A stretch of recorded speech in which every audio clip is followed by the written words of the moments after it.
आप अपने जो पैर होते हैं, फीट होते हैं, उनको ही आप वॉश कर लें, पानी डाल लें, तब भी आपकी नींद प्रॉपर आएगी।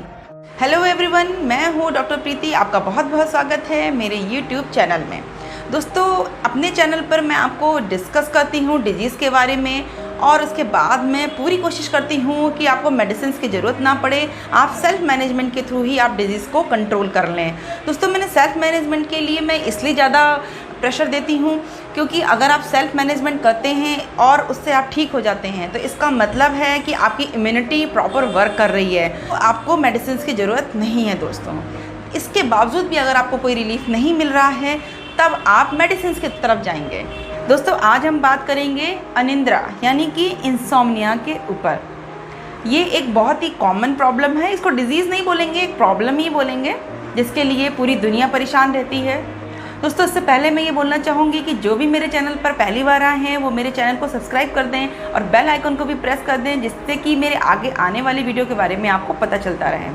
नींद ना आना खुद में एक पेनफुल प्रॉब्लम है, और साथ साथ अगर नींद प्रॉपर नहीं आती है आपकी तो फिर इससे बहुत सारी डिजीज़ होने के भी चांसेस बढ़ जाते हैं।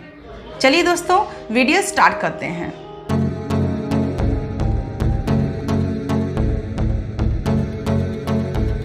दोस्तों, बात करते हैं कि आइडियल स्लीप कितनी होनी चाहिए। देखिए दोस्तों, जो स्लीप होती है वो पर्सन टू पर्सन वेरी करती है। यानी कि किसी पर्सन को 6 घंटे की नींद अगर कोई ले लेता है तो उसको सुबह सुबह फ्रेश फील होता है। जो 8 घंटे की नींद लेते हैं वो फ्रेश फील करते हैं। यानी कि आप नंबर्स पर मत जाइए, आपको 6 घंटे में भी आपको नींद अगर कंप्लीट हो जाती है, ये आपकी आइडियल स्लीप है। और अगर 8 घंटे की आप स्लीप लेते हैं उसके बाद आप मॉर्निंग में फ्रेश फील करते हैं तो ये भी आपकी आइडियल स्लीप है। दोस्तों, बहुत सारे पेशेंट ऐसे हैं जो मेरे स्टूडेंट्स हैं, यानी कि जो पढ़ाई कर रहे हैं, वो ये पूछते हैं अक्सर आकर के कि मुझे ज़्यादा पढ़ना है तो क्या मैं अपनी स्लीप को कम कर दूं? तो उनके लिए मैं ये बताना चाहूँगी, नींद की जो ड्यूरेशन होती है जिसको हम डीप स्लीप बोलते हैं, डीप स्लीप में जितना आपने याद किया हुआ होता है वो जाकर के वहाँ पर रुक जाता है। यानी कि आपकी जो मेमोरी पावर है वो डीप स्लीप में ज़्यादा अच्छे से वर्क करती है। इसलिए दोस्तों, मैं ये बोलना चाहूँगी स्टूडेंट्स के लिए कि आप अपनी नींद प्रॉपर लीजिए, क्योंकि जितना आपने याद किया हुआ है वो डीप स्लीप में ही जाकर के वहाँ पर सेव होती है। दोस्तों, पर्सन टू पर्सन जो इंसोम्निया की डेफिनेशन है वो डिफरेंट है। जैसे कि मैं ये बोलना चाहूँगी कि अगर आपकी नींद बार बार टूटती है रात में, इसको भी इंसोम्निया बोलेंगे। और अगर आप सोने के लिए जाते हैं जैसे ही बेड पे, तो आप विदिन 20 मिनट्स में नहीं सोते हैं, तो ये भी इंसोम्निया की प्रॉब्लम है। दोस्तों, कि अगर जैसे आप बीच में उठते हैं यूरिन के लिए और उसके बाद जैसे ही आप बेड पे जाते हैं देन आपको नींद नहीं आती है, तब भी दोस्तों ये इंसोम्निया की प्रॉब्लम है। देखिए, अगर आपको महीने में 1 या 2 बार ऐसा होता है देन ये प्रॉब्लम नहीं है। दोस्तों, जो इंसोम्निया के कॉजेज़ हैं उन पर थोड़ा सा प्रकाश डालती हूँ मैं।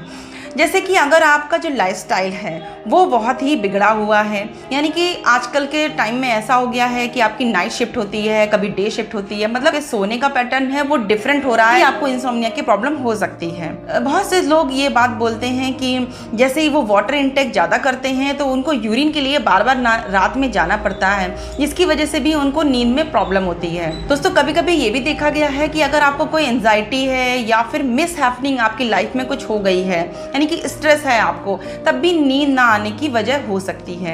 और सबसे बाद में बात करेंगे कि अगर आपको कोई डिजीज़ है तो उसकी वजह से भी इंसोम्निया की प्रॉब्लम हो सकती है, जैसे कि ADHD या फिर पार्किंसंस डिजीज़। दोस्तों, अभी मैं आपको पहले बताऊंगी कि स्लीप की जो प्रॉब्लम है यानी कि इंसोम्निया है उसको हम मैनेज खुद से कैसे कर सकते हैं।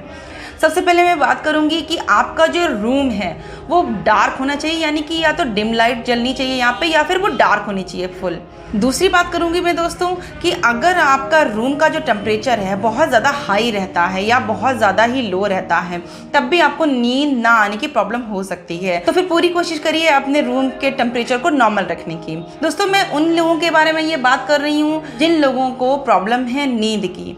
दोस्तों, आगे मैं बात करूंगी मैनेजमेंट की कि आपको अपने रूम में शांति बनाए रखनी है, यानी कि आप अपने रूम में टीवी, मोबाइल या गैजेट्स बिल्कुल नहीं रखेंगे।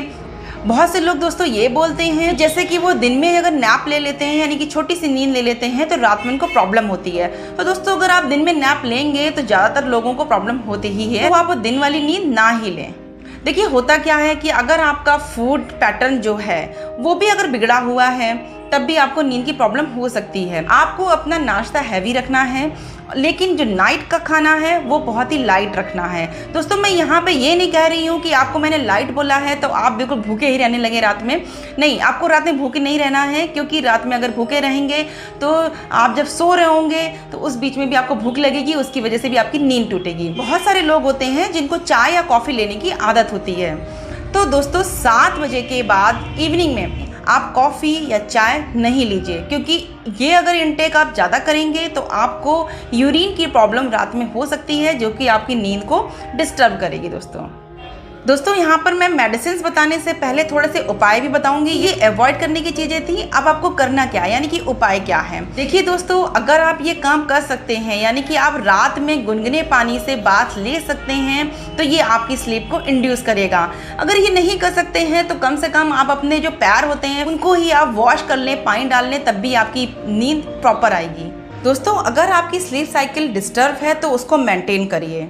इसके अलावा आप ये भी कर सकते हैं कि आप नाइट में कोई लाइट बुक है वो पढ़ सकते हैं। कोई भी आपको थ्रिलर या हॉरर बुक नहीं पढ़नी है, आपको बहुत लाइट बुक है वही पढ़नी है, वही आपकी स्लीप को इंड्यूस भी करेगी।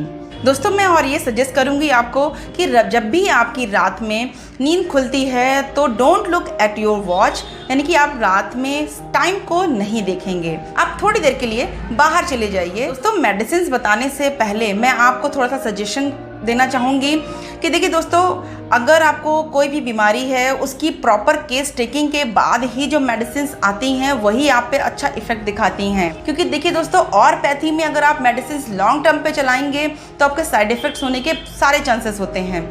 इसलिए आप होम्योपैथिक मेडिसिन अगर आप लेंगे तो आप लॉन्ग टर्म तक ये मेडिसिन चला सकते हैं। दोस्तों यहाँ मैं सिर्फ एक मेडिसिन बताऊंगी। दोस्तों उस मेडिसिन का नाम है पैसिफ्लोरा मदर टिंचर। तो ये नर्वस सिस्टम को जाकर के एक्टिवेट करता है, जिससे कि हमारा जो स्लीप होता है वो इंड्यूस हो जाता है।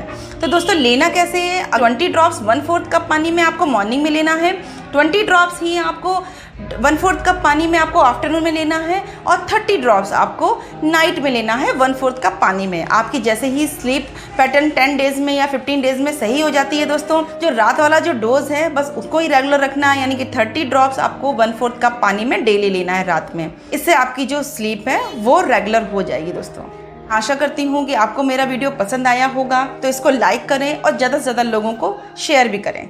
चलिए दोस्तों, मिलते हैं अगले वीडियो में।